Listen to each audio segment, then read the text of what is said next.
Fundación Banús y Pilar Calvo patrocina este espacio.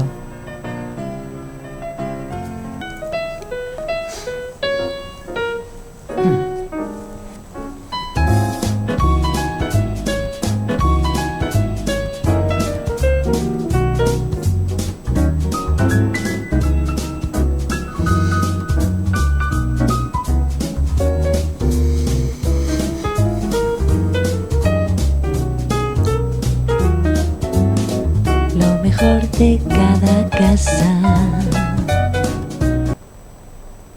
Un saludo muy cordial y bienvenidos.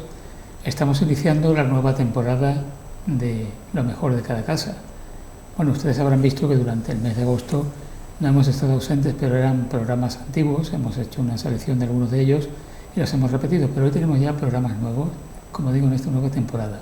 Y estaba yo viendo la cabecera del programa y ahí aparece un gato que es idéntico a uno que tengo yo en casa y que, aunque la casa es mía, yo vivo en ella con permiso del gato, porque se ha apropiado absolutamente de todo y si le llevo la contraria me muerde. ¿Qué podría yo hacer con este gato? Pido sugerencias. Bueno, dicho esto, que es una manera como cualquier otra de empezar un programa, voy a presentar al invitado que tengo hoy, que es un amigo de gran parte de nuestra vida, ya hace mucho tiempo, que es periodista, que es escritor, poeta y que se llama Agustín Hervás. Agustín, ¿qué tal? Hola, Paco. Bueno, existimos pacíficamente en el medio ambiente. Que no está mal, ¿no? No está mal para los tiempos que corren. Tú fíjate que hoy uno, iba a decir abre un periódico, bueno, hoy ya no se abren los periódicos, se consultan digitalmente los periódicos, o escucha la radio o ve la televisión, y para encontrar una buena noticia hay que pedir Dios y ayuda, ¿no? Porque todo acostumbra a ser negativo. Porque es lo que más vende. Sabes que en el periodismo pues se ha cometido el gran error de buscar la sensiblería, que no la sensibilidad del lector o de la audiencia o de los escuchantes, para imbuirles de una serie de noticias trágicas, para intimidar y sobre todo para atemorizar a la sociedad, y esa es una forma de controlarla. Pues yo creo que efectivamente hay algo de eso también, aparte de que la situación esté muy mal. Desde antes del verano nos están hablando de lo terrible que va a ser el otoño, pero es que ya hay un sector que dice que el otoño no va a ser terrible, que lo terrible va a ser a partir de enero. El invierno. O sea que, ¿esto qué quiere decir? ¿Que ya cuando llegue el verano que viene todos nos vamos a ir al apocalipsis? Bueno, verás, Paco, yo estoy ahora en un momento en el que, por mis circunstancias, intento filtrar muchas cosas. Y en esos filtros, yo no entiendo que la humanidad se tenga que amedrentar por las circunstancias en las que vive. Hemos superado muchísimas cosas. Es verdad que posiblemente la estemos pasando un bache, del que toda la culpa no la tiene Putin, que conste. Pero, por supuesto que la tiene. Independientemente de eso, el valor de la humanidad siempre ha sido superar cualquier reto. Y yo estoy seguro que de esto vamos a salir. Que si el gas, que si la gasolina, que si la inflación, que si...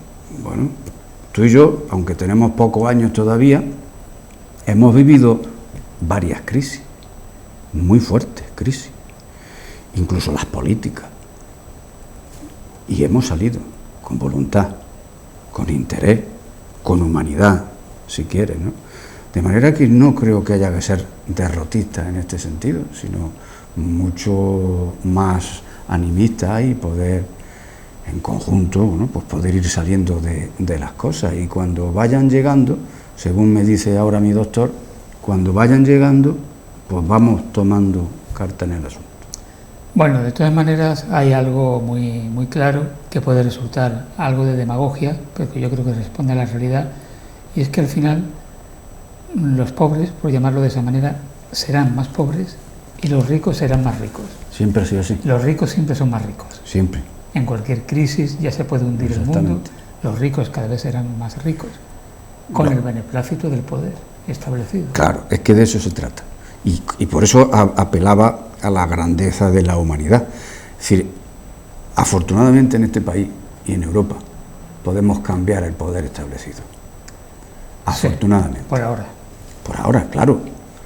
Y eso es lo que tenemos que seguir permitiendo, que podamos seguir cambiando los poderes establecidos. Tú has mencionado anteriormente a Putin, al que algunos llaman Putin, y que el otro día un amigo me decía que a determinados gobiernos les interesa mucho que haya un Putin, sí, porque sirve para justificar ciertas políticas que de otra manera no se atreverían a implementar, como se dice ahora. Sí, igual que cuando en este país existía la ETA, pues también les interesaba en aquellos momentos que hubiera actos terroristas, ese tipo de cosas, porque así podían el Estado o el subestado podía operar, ¿no? Es cierto, yo creo que es cierto que en muchas circunstancias a los estados les interesa tener un enemigo y si no, crearlo. Bueno, parte de nuestra audiencia puede decir, ya están aquí esta gente a seguir amargándonos un poco la vida. Vamos. No, acuérdate que yo he empezado dando una esperanza, ¿no? Porque el humano, insisto, somos fuertes, somos inteligentes, entre comillas, y capaces de salir adelante, ¿no? ¿A ti de niño te llamaban Agustín o Agustinito? ¿Cómo te llamaban? A mí de niño siempre me han llamado Agustín. Agus, los más familiares, Agus, los más familiares, pero luego ya pues, me llamaron Agustín siempre, ¿no? A ver, preséntanos al niño Agus en tu pueblo. ¿Ese niño era gordito? No, que va. Yo nací en Mancharreá, en la provincia de Jaén, el segundo pueblo de renta per cápita en toda España, y luego creo que esto ha variado, ¿no? Porque mi pueblo fue uno de los más emprendedores que ha habido en Andalucía, y estoy hablando de la década de los años 60, 70, con un culmen importantísimo en los años 80, años en los que yo me vine, por lo tanto me perdí aquello. Quizás si me hubiera quedado allí hubiera sido hoy día un agricultor regordío, con mucha panza, harto de cerveza, y dedicándome a ganar dinero cultivando olivos de gente que ya porque se ha muerto o porque lo han dejado, pues bueno... Pues seguramente serías un joven agricultor. Lo digo esto porque cada vez que sale algún representante de jóvenes agricultores, el señor en cuestión tiene alrededor de 50 años. Pues claro, nosotros tenemos 10 más, pero da igual. Podía ser, ya te digo que quizás de vuelta de muchas cosas, si me hubiera quedado allí. Sin embargo, no me quedé allí, me vine para Marbella, porque como fui tan mal estudiante siempre, pues no terminé de aprobar las oposiciones de magisterio, y por eso estoy aquí en Marbella. En el año 82, hace 40 años que llegué a esta ciudad. Pues mira, hay acontecimientos de no aprobar oposiciones que son muy positivas, porque si llegaste a Marbella por no aprobar las oposiciones, eso ganó Marbella.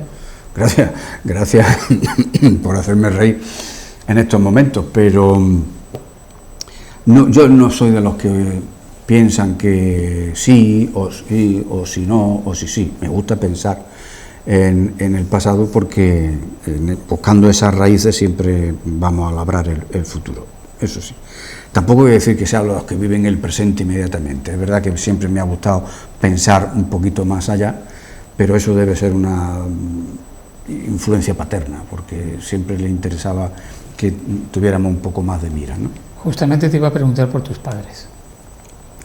Pues bueno, ya no están entre nosotros, como se dice ahora eufemísticamente, murieron, que es como se debe decir, y mi madre concretamente pues hace pocos meses, y la verdad es que fueron siempre, como también se dice, un matrimonio bien avenido, y que a mí me dejaron hacer mi vida. No cuando estuve allí a su vera, que eso era un control distinto, pero cuando dije que me venía a Marbella dijeron que, curiosamente, estoy recordando ahora, curiosamente mi madre me dijo hace bien, vamos allá. Y mi padre me dijo, bueno, niño, que sepas que aquí tienes tu casa. O sea, fíjate, ¿no? Esta es es verdad que yo creo que siempre salí más a mi madre que a mi padre. A mi padre en el temperamento y en la templanza, y a mi madre en la ejecución, en la inmediatez. Una vez que tú habías decidido, Agustín, salir de tu pueblo, buscar mundo, ¿por qué precisamente Marbella y no otro lugar? No, porque yo tengo una prima aquí que trabajaba en Puente Romano. Curioso porque yo ejerció de maestro, ejerció en 3 ocasiones, se puede decir. La primera en el ejército, porque yo soy de los que hice la mili, a mucha honra. Y ojalá volviera esa no importa, es una lección importantísima para los niños, independientemente de que estando yo allí la criticaba, igual que hacíamos todos. Pero sin embargo, con el paso del tiempo uno vio que aquello era necesario. Yo a más de un niño actual lo mandaría a la mili. Efectivamente. Mira que nunca he sido partidario de la mili. Sí, yo tampoco, pero es que es necesario. Pero algunos se merecería 3 meses de cuartel. Sí, y saludar, y por lo menos tener disciplina, saber lo que es la disciplina en la vida. Y entonces, yo ejercí de maestro en la mili y dando clases particulares, privadas, y luego hicimos, privadas, en un verano, en aquel verano que yo me vine aquí, pues los compañeros maestros de mi pueblo, pues pusimos una academia, ¿no? A mí, como siempre, me mandaban a los niños más difíciles, más problemáticos. Quizás porque por mi carácter podía dominarlos mejor. Y en esto que una prima mía vino de vacaciones al pueblo, que estaba aquí en Marbella trabajando en Puente Romano, y entonces pues yo le sugerí, y tal fue la sugerencia que a la semana me estaba llamando. Y yo empecé a trabajar en Puente Romano de camarero, sin haber cogido en mi vida una bandeja, el 1 de septiembre del año 82. El 1 de septiembre del año 82, efectivamente. Que estaba el Papa recién llegado aquí, no sé qué, habían terminado los mundiales. El 1 de septiembre. No, perdón, el 1 de agosto. El 1 de agosto estaba yo trabajando, porque vine el 25 de julio del año 82, vine yo a Marbella. 40 años que he hecho ahora. Pues ese día 1 de septiembre del 82 tomaba yo posesión en el Colegio Los Olivos. ¿Ves tú? Tú aprobaste la oposición, está claro. Para dar... No, yo no hice nunca oposiciones. Ah, qué bien. Es que en mis tiempos, ¿te acuerdas que había aquello del acceso directo por expediente? Es cierto, es cierto. Pues yo fui de los afortunados que tuvo acceso directo por expediente. Afortunado, ¿no? Que te lo ganaste a pulso. Bueno, te quiero decir que seguramente si hubiese tenido que ir a oposiciones no me hubiese dedicado a la enseñanza.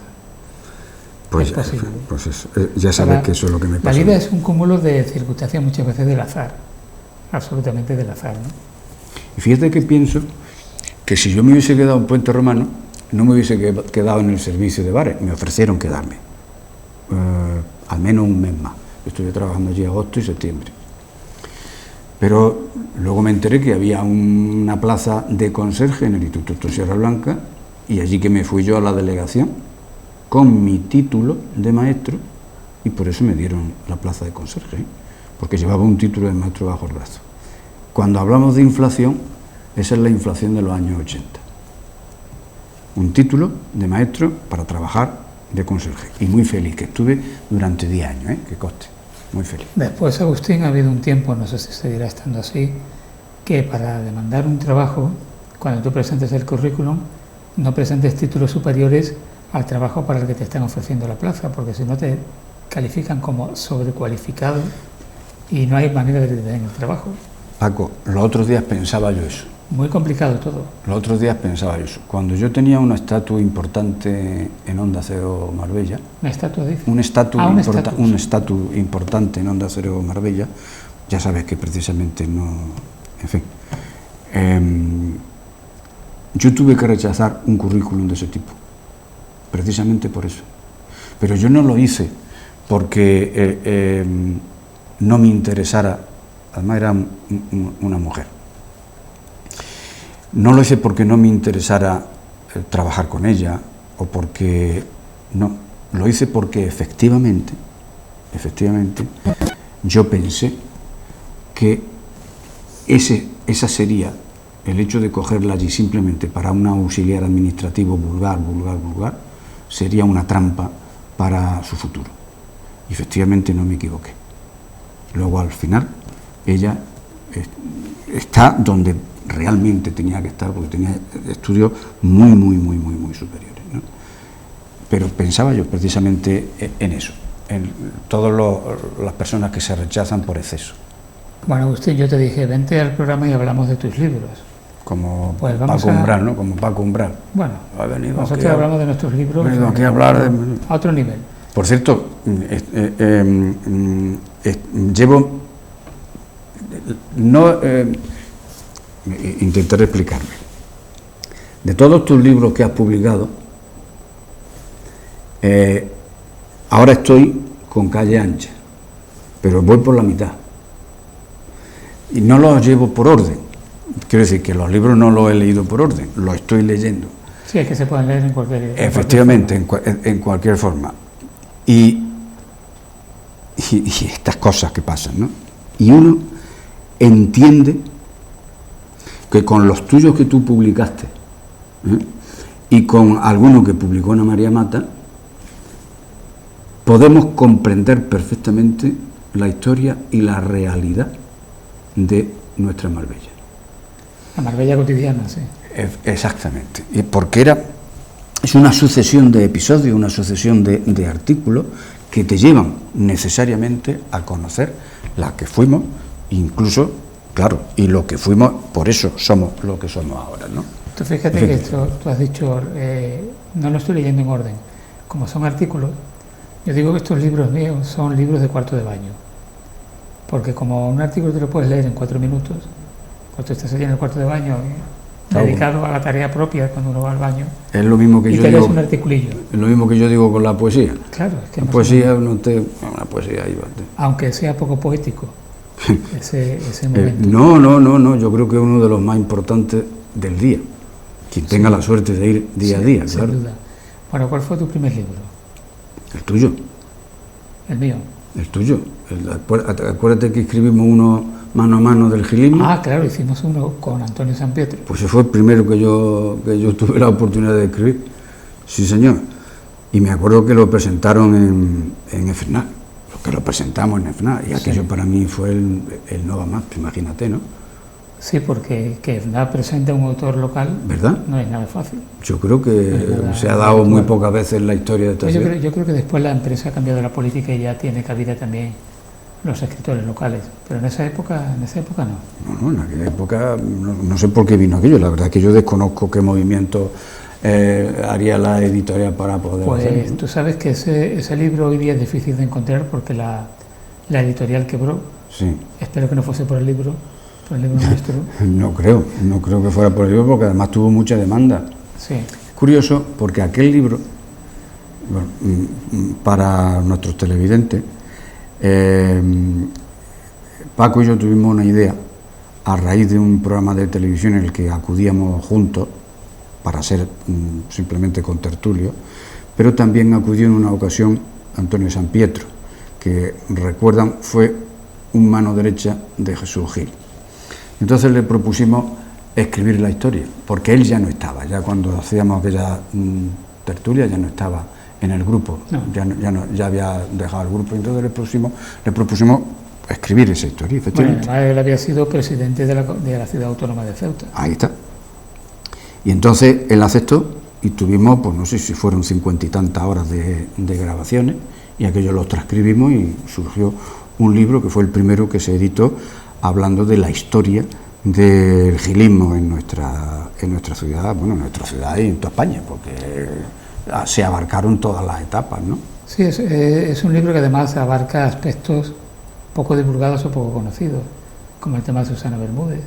Claro. O como lo del Tropicana en Marbella. Sí, y porque vino el Tropicana nos remitimos a unos episodios en Cuba, porque venía con Cuba, aquí. Sí. En fin. Es muy interesante, algún día se reeditará, no tengo la menor duda. Sí, es posible que algún día se reedite. Sí, claro, una vez que ya ha desaparecido la otra editorial. Bueno, después de ese libro, ahí hay un impasse en el que tú te dedicas al periodismo, a los toros, porque no hay que olvidar que tú has sido y eres, aunque ahora no estés en activo en esa faceta, crítico taurino. Sí. Aunque tú nunca has recibido un sobre, como los No, antiguos críticos. no, me hubiera gustado. Ya lo intentaron, me acuerdo una vez, el Litri, el mozo de espadas del Litri modernito, que se fue... Miguel Báez, ¿no? Pero Miguel Báez, el padre, murió hace 2 meses o 3 meses. Miguel Báez Litri es Puni. El Litri que estamos hablando fue el que le dio la alternativa a Juan de Pura. Exactamente. El Litri moderno, el único hijo que ha tenido Miguel Báez Litri, ¿no? Y entonces, que por cierto, el Litri se retiró del toreo rico, sin pegar un muletazo en condiciones, quiero decir. Ya. ¿Esto a qué venía, Paco? Venía a que estábamos hablando de que tú eres crítico taurino y has recibido un sobre, ¿no? Que bueno, pues su mozo de espada en Puerto Banús una vez nos quiso, bueno, de hecho no, nos congregó a la prensa que estábamos allí para repartir los sobres, que era de la siguiente manera: ¿qué necesita usted? Y en esa pregunta, ¿qué necesita usted?, era, pues mire, necesito 2 entradas, necesito 3 entradas, necesito, pues lo que tú le hubieras pedido. Y si no necesitaban nada, ya iba de hecho el sobre. Pero yo muchas veces me he preguntado, Agustín, ¿por qué los toreros daban tanta importancia a lo que dijese el crítico taurino? Porque en otras profesiones, en otras artes, digamos, la gente no se preocupa tanto de que el crítico lo ponga bien o lo ponga mal. Pasa un poquito, ¿no? Sí, pero yo entendí siempre una cosa. Bueno, quien tuvo la culpa de esto fue el Pipo, el apoderado del cordobés, que fue el que empezó con esta historia. Anteriormente había, pero no eran tan claros como... Del cordobés del Salto de la Rana. Del cordobés del Salto de la Rana de toda la vida, que afortunadamente sigue vivo, sigue entre nosotros, suelen decir ahora, con ese eufemismo. Sí, está vivo. No sé en qué condiciones estará, pero está vivo. Y tuvo un apoderado que era, más que apoderado, era un director de marketing, porque el tío se la sabía toda. Era especulador de gambas, contratante de todo, que vendía gambas a los restaurantes y vendía gambas a los... especulador de gambas. Sí, porque la gamba para mí es uno de los manjares más importantes que nos da el mar, y especular con ella, pues ya sabes que si... ¿Tú sabes la empresa de comercialización de gambas más famosa que hay en el mundo? No.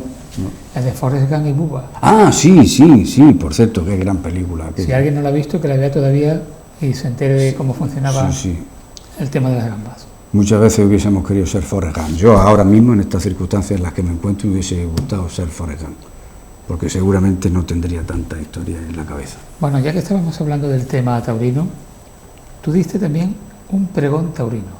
Que eso he dado 3 pregones taurinos, sí. Uno en Úbeda, en la feria de Úbeda, y otro en Almería, que el de Almería fue prácticamente mi retirada del toreo activo.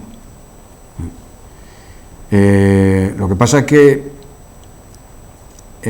ahí yo lo quise hacer de otra manera.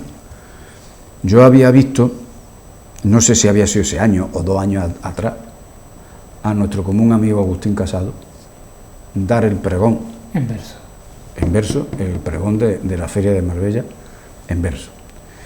Y yo dije, si alguna vez me llaman para dar un pregón taurino, yo lo voy a hacer en verso. Pues efectivamente, cuando me llamaron para que en la feria de Almería diera el pregón taurino, pues yo lo hice en verso.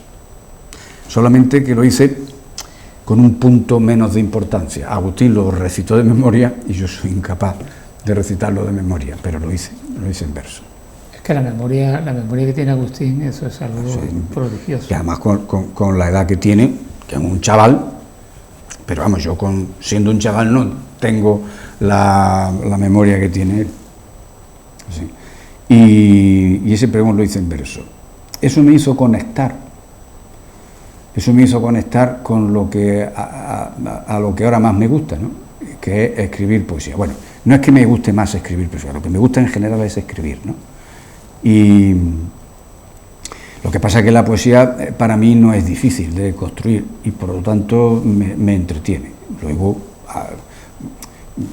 me gusta más escribir prosa poética y bueno, y algún relato que otro y algún cuento que otro y tal. Pero vamos, escribir es lo que me gusta. Y aquel pregón me conectó con toda esta historia. Porque yo sabía que mi vida taurina se iba acabando, se iba apagando. Sí.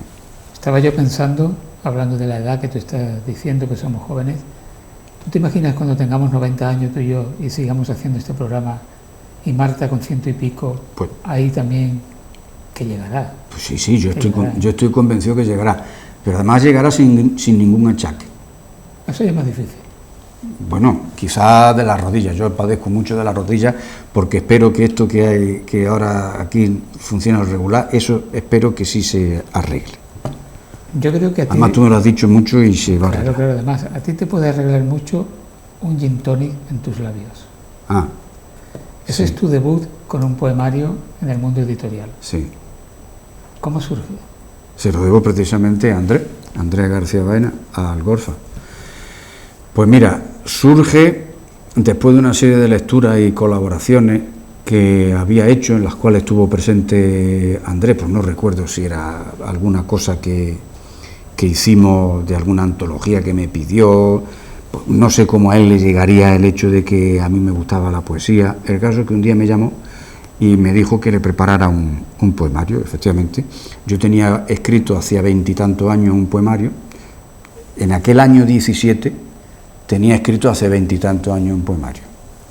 Y aquel poemario, pues lo cogí, lo retoqué, lo puse en buenos versos, porque lo hice en octavas reales, lo construí todo en octavas reales, y se lo di a Andrés, ese poemario, que es un poemario de amor y desamor, pues como todos los poetas, pues los poetas, generalmente poetas y poetisas. A mí me gusta todavía decir poetisa. Yo no sé, hay gente que se enfada porque digo poetisa, pero es que es así, ¿no?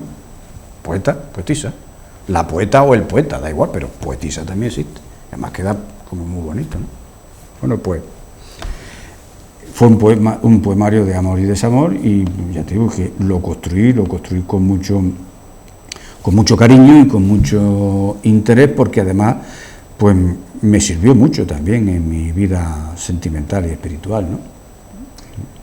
Uno piensa en un poemario que se llama Gin Tonic, que es algo contemporáneo, en octavas reales, que nos suena a tiempos muy pasados. Pasadísimo. Hay como un choque temporal ahí, ¿no? Por eso, pues no lo sé, Paco, yo creo que soy muy antiguo, de verdad. Yo no creo en esto de la reencarnación, porque nuestra religión no nos lo permite, que creamos en la reencarnación. Lo que pasa es que nosotros, como somos unos anárquicos en este sentido religioso, pues también lo pensamos. Yo creo que debo estar reencarnado en alguno de la época del siglo de oro español, que luego ya se vio que no era tan de oro, pero vamos, se llamaba de oro, ¿no? Y yo no hablo en verso ahora porque me da vergüenza, pero a mí no me importaría echar aquí unos versos más o menos rimados y todas esas historias, pues tú dilo si quieres. Pues resulta que aquello me lo propuse hacer en octavas reales, porque como el amor y el desamor siempre ha resultado una épica, la estrofa que mejor significaba el amor y el desamor, una épica, eran las octavas reales, con las que se hicieron las octavas reales la mayor parte cuando las conquistas, ¿no? Cuando nosotros conquistábamos América. Y Agustín, ¿estos labios donde tú bebes el gin tonic tienen nombres y apellidos? Eran reales, sí, claro. Eran reales, ¿no? Eran reales, y lo del gin tonic era porque era una metáfora de aquello inalcanzable, ¿no? Digo aquello inalcanzable porque aquella mujer bellísima le gustaban los gin tonic, como a mí. Ahora no puedo beberlos, ¿no? Pero como a mí. Le gustaban los gin tonic y se pintaba los labios de rojo, ¿no? Y por eso la portada de ese poemario es aquella metáfora de cómo yo sentía, el sentimiento que yo tenía hacia aquella persona. ¿Tú eres una persona enamoradiza? Sí. ¿Lo eres o lo has sido? Sí, no, soy bastante enamoradizo. Verás, de adolescente era mucho más. Pero mi padre... Pero vamos a ver, distingamos. Cuando yo digo enamoradizo... No, yo me enamoro de... Yo a las mujeres las adoro. Hablo de amor y no de sexo. O también, pero... a ver, que venga aquí el gracioso que me diga que en nuestras edades, en nuestra educación, es delimitar el amor espiritual del sexo se hace así porque sí. Se puede hacer, yo no digo que no, pero en la educación que nosotros recibimos, de aquel nacionalcatolicismo, tú no puedes separar así porque sí. Eso lo hemos aprendido después, con el tiempo. ¿Por qué? Porque yo recuerdo que el objeto mujer estuvo siempre en la educación que aquella sociedad tan machista nos hacía tragar.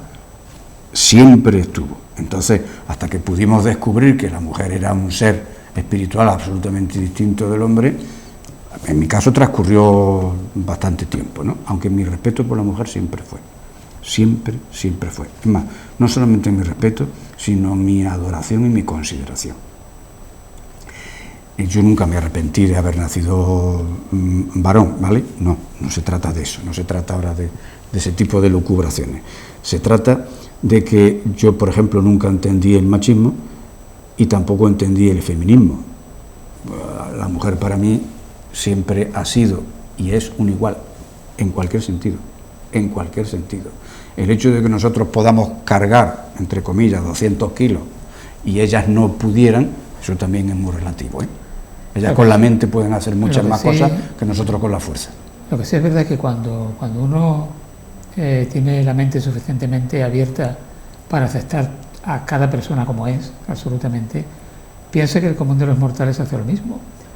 Pero no es así, porque por ejemplo, cierto. Todavía, no hace mucho, alguien con motivo del Día del Orgullo Gay me decía, bueno, ¿esto por qué lo tienen que hacer todos los años? Pues porque es necesario. Porque desgraciadamente hay mucho energúmeno suelto todavía que ataca a las personas homosexuales o bisexuales o trans, etcétera. Entonces uno dice, bueno, el hecho de que nosotros veamos absolutamente normal que cada persona sea como sea, no quiere decir que toda la sociedad lo haga. No, y eso hay que ser muy consciente. Es igual que cuando siempre suponemos que los demás son inteligentes, y claro. No necesariamente. Por eso el mundo no se vuelca.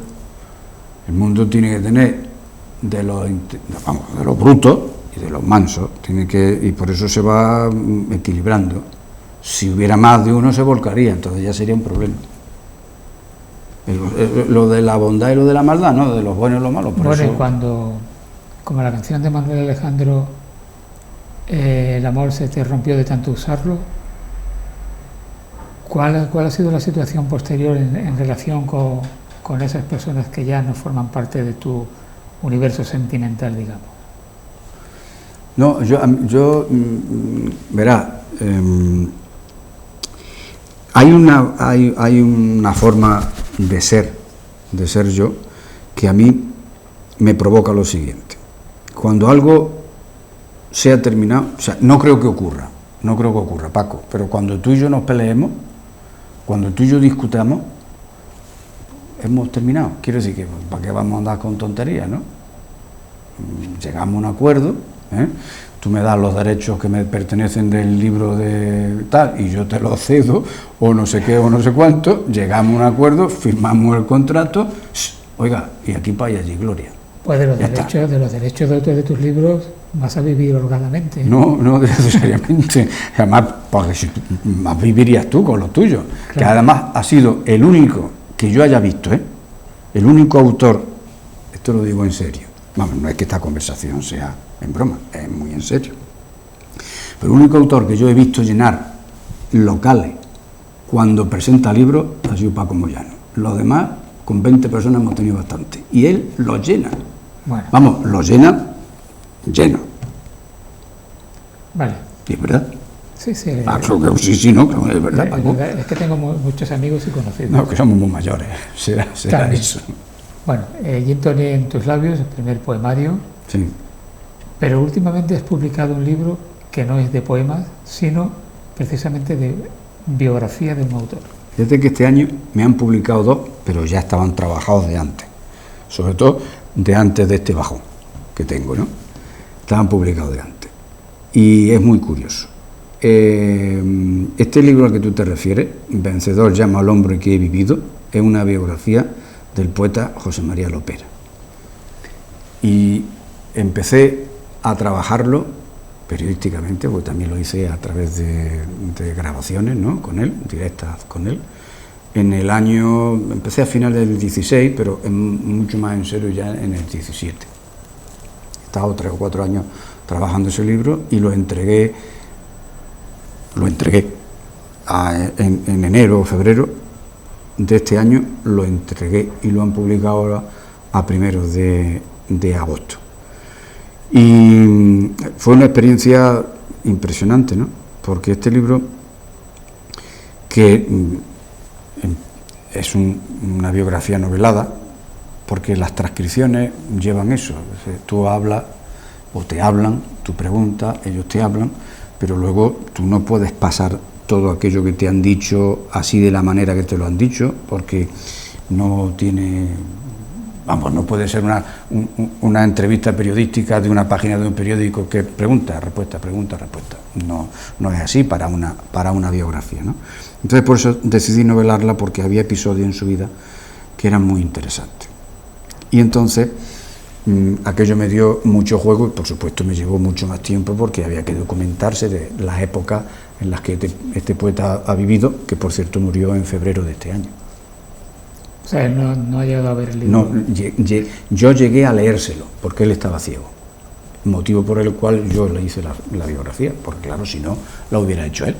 Pero como estaba ciego, pues alguien me dijo de ayudarle y yo pues lo hice. Pero anteriormente a esto, tú descubres otra métrica clásica, el soneto. Sí. Y haces un libro de sonetos dedicados a lugares geográficos. Bien. Verá,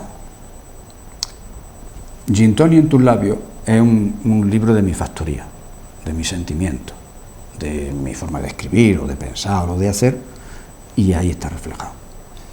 La biografía es una biografía, quiero decir que yo poco puedo inventarme, nada más que algunos giros literarios y algunas cositas que podamos imprimir en esa biografía para poderla hacer más amena, ¿no? Pero este libro de sonetos, que se titula 52 monumentos, 52 sonetos, fue un encargo, igual que otro que estoy haciendo ahora. Con lo que te quiero decir que ahí no salen mis sentimientos expresamente, porque 52 monumentos, es decir, me puede encantar la Catedral de Burgos, pero el sentimiento que yo puedo albergar viendo la Catedral de Burgos pueden ser de muchísimas formas y muchísimas maneras, pero si yo expreso mi sentimiento divino por la divinidad en esa catedral, pues luego ¿qué hago en las otras catedrales, no? Claro. Entonces tiene que ser de otra manera. ¿Tú has visitado cada uno de esos 52 momentos? No, que va. Bueno, la verdad es que la mayor parte sí, porque nuestra vida nos ha permitido viajar y sobre todo pues luego te voy a contar una anécdota de un viaje que hice con respecto a los monumentos y a los templos, ¿no? Pero no todos los he visitado, pero afortunadamente existe hoy el internet que te hace visitas guiadas espléndidas y te da información que por mucho que tú preguntes nadie te la da, pero ahí la tienes. Claro, tienes que trabajarla, tienes que buscarla y tienes que trabajarla. Pero estos 52 monumentos me pasaron las 52 pinturas, yo investigué sobre cada una de las pinturas, las que había visto por las que había visto y las que no había visto pues por lo que no sabía, porque por ejemplo yo sabía muy poco del acueducto de Segovia, más allá de lo que todo el mundo sabemos, ¿no? Pero por ejemplo en estas investigaciones me encontré con algo que para mí era importante en cada uno de los monumentos. ¿Qué es lo que el pueblo opina? ¿Qué son o cuáles son las leyendas alrededor de esos monumentos, ¿no? Y a partir de ahí empecé a construir. Aquí sí que había la obligación en este poemario de que fueran sonetos. Ese era el condicionante. Te damos 52 pinturas y tú haces 52 sonetos. Como me parecía muy aburrido hacer 52 sonetos al modo tradicional, es decir, pues esas 4 estrofas rimadas de tal manera, de 11 sílabas, que si no sé qué, no sé cuánto, pues me voy a salir un poco del asunto. Entonces también incluí sonetos alejandrinos, también incluí sonetos ingleses y también incluí sonetillos, ¿no? Que yo he aprendido con toda esta historia que el sonetillo tiene pues las 8 sílabas, el mismo formato que el soneto, pero en 8 sílabas, con lo cual a nosotros casi nos viene mejor a los españolitos, digo, ¿no? Porque solemos hablar así, solemos hablar en octavas, ¿no? Bueno, y el último, el que estás haciendo ahora. Sí, este también es otro encargo, a raíz de este de 52 monumentos y 52 sonetos, que fue premiado, pues me encargaron hacer ahora en paisajes de Granada. Y entonces me han mandado 55 monumentos de Granada, y ahí estoy peleándome con ellos. Aquí la fortuna mía es que no me han dicho que esto tienen que ser este tipo de estrofas, sino que me han dado carta blanca para que pueda hacer la poesía que tenga que hacer. Vamos, serán honestos o no serán. Vamos. ¿No te interesa el verso libre? Sí, yo hago verso libre. Lo que pasa es que me resulta muy extraño hacerlo. Porque, verá, en la biografía, José María Lopera habla del verso libre. Y en esa biografía explica por qué sí y por qué no. Porque el verso libre puede ser libre en cuanto a rima y puede ser libre en cuanto a estructura y a forma, pero tiene que tener una musicalidad y un ritmo, porque entonces no sería poesía. Tú escribes un texto y ahora coges el texto y dices, que es como algunos lo hacen ahora, dice, de aquí va a ser un verso, de aquí a aquí va a ser otro verso, y de aquí a aquí va a ser otro verso, de tal manera que uno está leyendo poesía libre, pero son textos cortados, textos que coges y es que llego y me pongo aquí en este renglón. Lo que único se expresan son sentimientos, pero los sentimientos se expresan en la escritura, de una o de otra manera. Entonces, por eso me resulta tan extraño. ¿Que yo lo puedo hacer? Pues claro que lo hago y los tengo hechos, ¿no? En este poemario de los 52 monumentos y 52 sonetos lo hay, porque hay algún soneto que he hecho también en rima libre, ¿no? Y en este que estoy preparando, pues también, pero más que todo por darle variedad. Pero es verdad que a mí me gusta más trabajar la rima, me gusta trabajarla porque son retos que nos planteamos, ¿no? A ver si soy capaz de hacer esto. Ya sé que soy capaz de hacer un libro de sonetos, ya lo sé. Ya sé que soy capaz de hacer una biografía, mejor o peor, pero ya soy capaz. Igual que también fui capaz de hacer un programa de televisión aquí, 1 o 2, no sé cuánto hacíamos en aquella época. En aquella época yo me metí en esta casa y no salía hasta el anochecer, ¿no? Si era vía de diálogo. Vía de diálogo fue una parte de... Yo hacía aquí, en esta casa, en M95, hice informativos. Por ejemplo, por cierto, los mejores informativos del mundo, porque eran perseguidos por Gil. Hice Vía de Diálogo, que era el mejor programa, tengo que decirlo, ¿no? Era el mejor programa que se hacía, porque éramos perseguidos por Gil. Y también hacía mi programa de toros. Ese era el más feliz, porque ese no era perseguido por Gil. Así que hacía 3 cosas aquí en esta casa en la semana. Bueno, los toros sería de las cosas que no perseguía Gil, pero bueno, había otros sectores que sí perseguían. Claro. Por cierto, había un personaje que era también de estos ucranianos, no ucranianos, que no me acuerdo ahora del nombre, que era el comisario político, era un periodista, os decía que era periodista, y era el que fiscalizaba todo. El que le presentaba a Gil todos los programas en los que se había hablado, quién no había hablado, quién había dicho tal.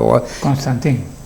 Exactamente, no sé Mijail Constantín, no sé de qué nacionalidad era, pero sé que era de por ahí, de los rusos, semirrusos esto. Bueno, ¿qué es lo mejor de tu casa ahora mismo? Está fastidiada la casa ahora, Paco. De verdad que está fastidiada la casa interna, la casa interior está muy fastidiada. Y por eso no estoy tan activo en las redes sociales, aunque sí que me permito hacer algunas cositas, porque por prescripción facultativa. Yo estoy hoy aquí por prescripción facultativa. Y hay cositas que hago por prescripción facultativa. Digamos que lo mejor de mi casa ahora mismo es la esperanza que los amigos me dan. Vamos a ver. Tú tienes hoy aquí, has tenido el valor, que yo te valoro muchísimo, de venir a un programa de televisión cuando tú anímicamente no te sientes excesivamente bien. Estás en el proceso de recuperación. Pero tienes el valor de venir aquí públicamente a decirlo, a decir además de que no estás bien de ánimo, pues que hay que seguir adelante, que hay que salir y que no pasa absolutamente nada. Cuando le duele el estómago, le duele el riñón, te pones el tratamiento y sigues adelante. Por eso digo que lo mejor de mi casa ahora mismo sois vosotros, la esperanza que me dais. Sí.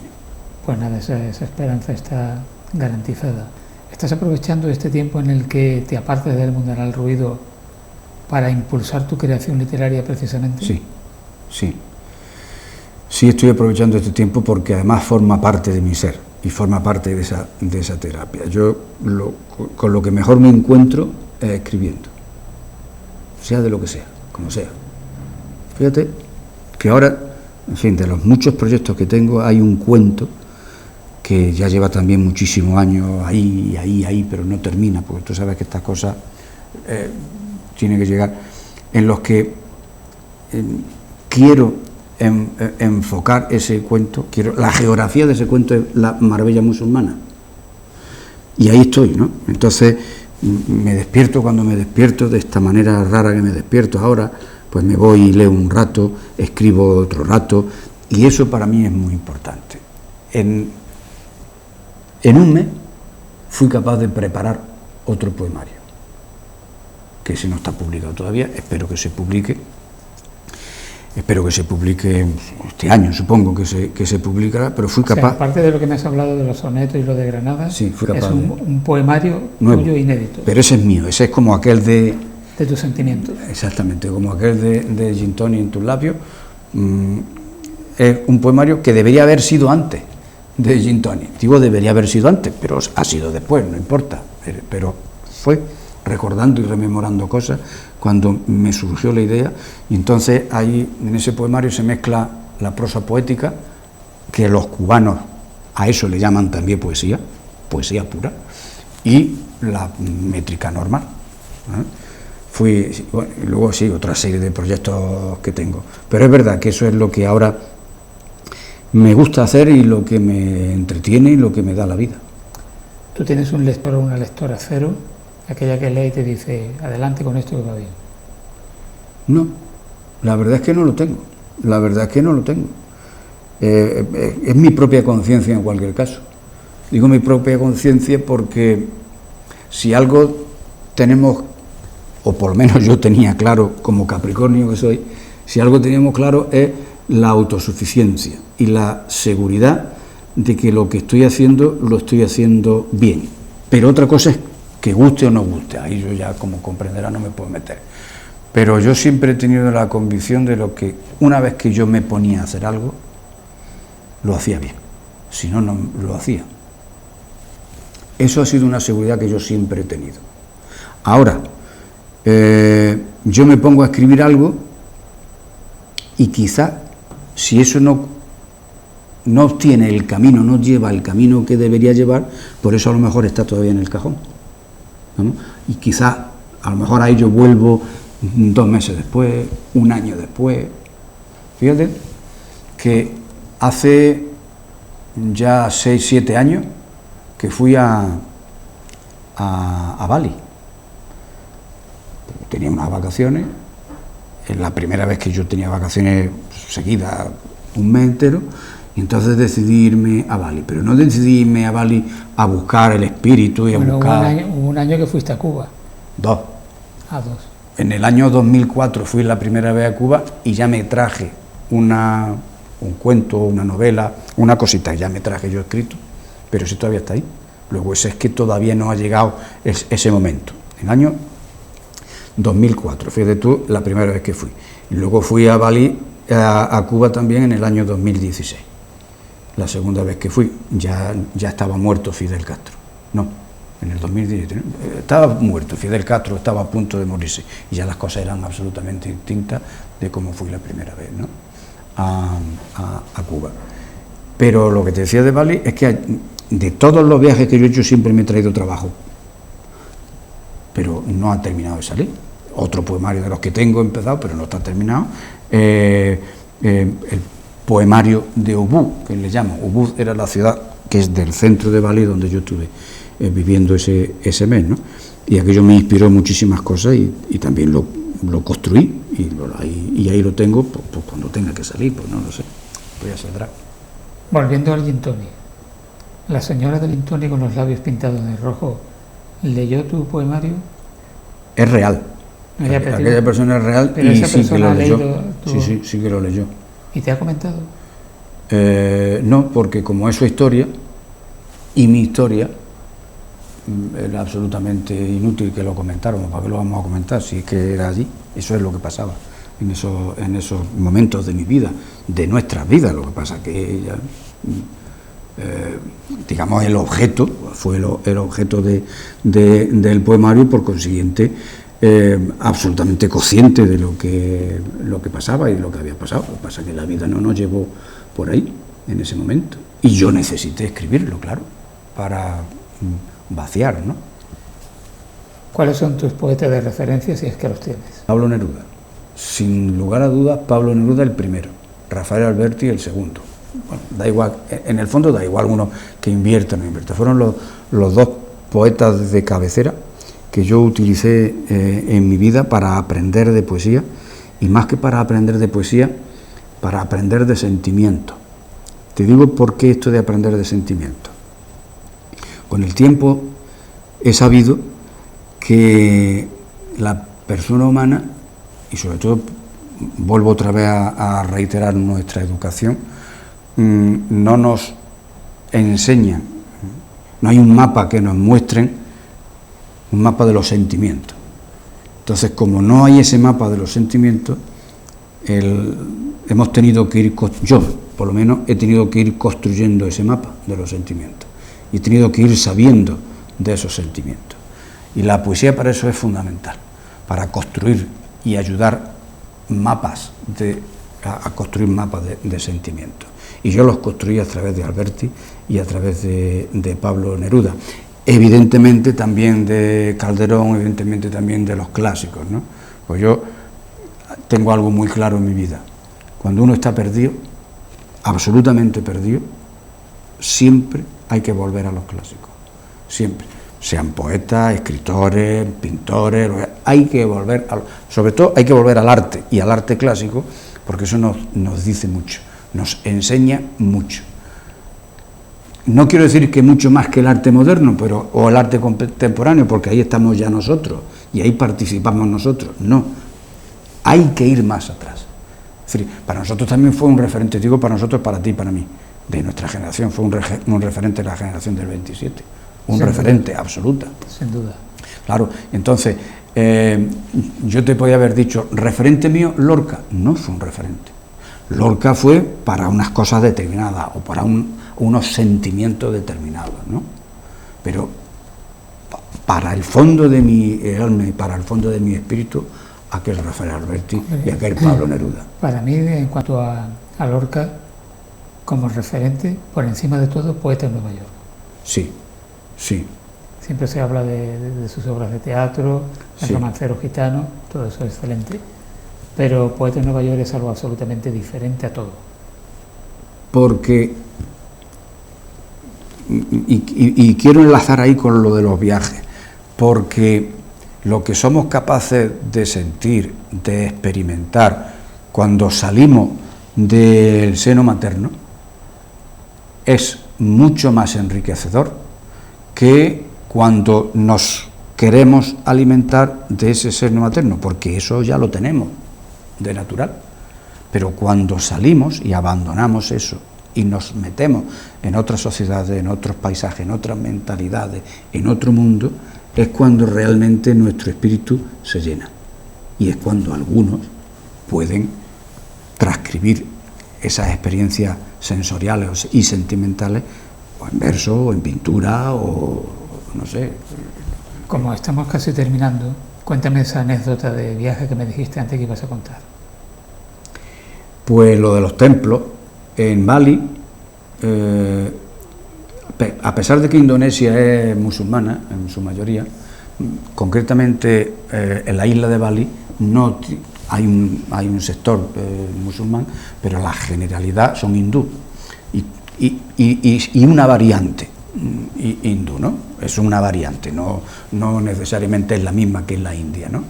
Pero el chofer que yo tenía, digo chofer porque era un taxista particular y me llevaba y me venía, pues yo lo llamaba, venga, vámonos, mi chofer, porque además yo circular por la izquierda en carretera de piedra, pues la verdad es que no tenía yo mucho interés, ¿no?, en coger un coche y conducir por allí, aparte que no tenía el permiso oportuno para conducir por allí. Pues me llevó a todos los templos de Bali. Me hizo un recorrido, salíamos un martes, venga, 3 templos, hasta que un día le dije, Newman, esto en inglés mío de los montes de aquí, Newman, ya se ha acabado, ya se ha acabado. Si tú quieres ver templos, vente a España, hombre, vente a España, que en cada esquina de cada ciudad tiene un templo. Y se me quedó asombrado, sí señor. Sí, los católicos tienen templos en todas las esquinas de sus ciudades. Y eso fue lo que a él más le llamó la atención, de que él estaba enseñándome templos aquellos preciosos por otra parte, claro, templos milenarios, ¿no? Los nuestros también tienen ya algunos miles de años, algunos, no todos, pero es verdad aquello que decía, pues, para vivir espiritualidad.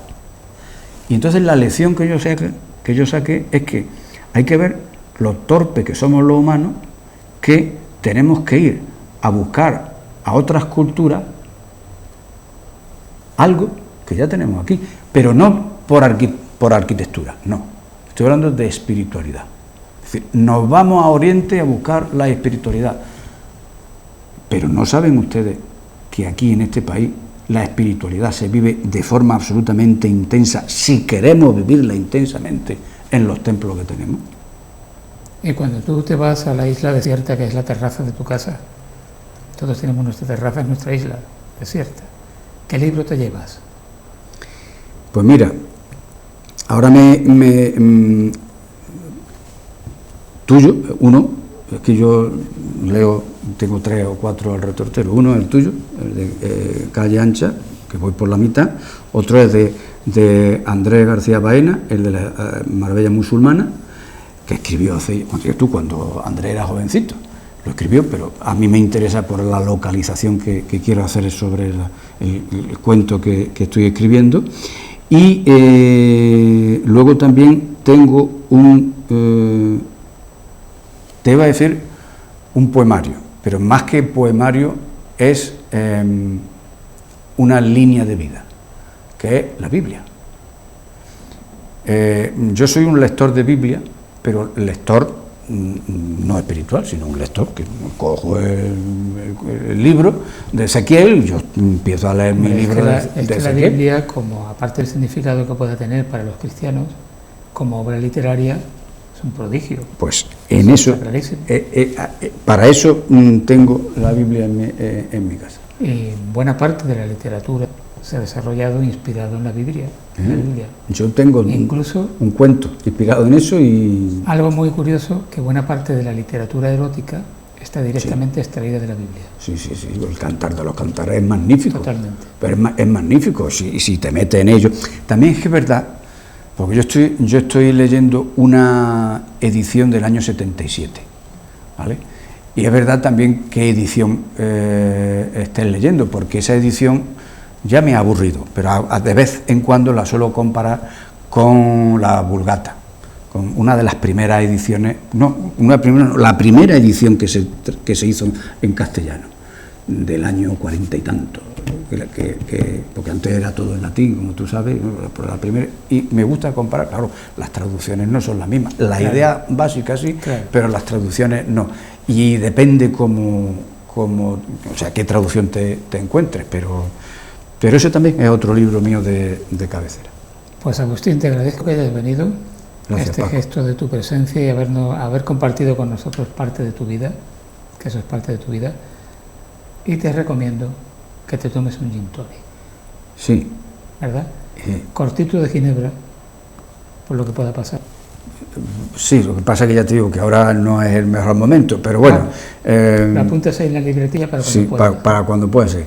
Y yo te diría una cosa, no le hagas caso al gato, tú deja al gato. Sí, lo del gato merecería otro programa, tenerme un veterinario y que me explique cómo vence uno a un gato. Es imposible. Porque ya te digo, este gato vivo en mi casa con permiso de él. Pues deja, y ya te sientes afortunado. Gracias, Agustín. Gracias, Paco, por la invitación. También a todos ustedes, gracias por haber estado ahí una vez más. Este ha sido el comienzo de la temporada. Esperemos que les siga interesando y gozar de su favor, como se puede decir. Hasta la próxima semana.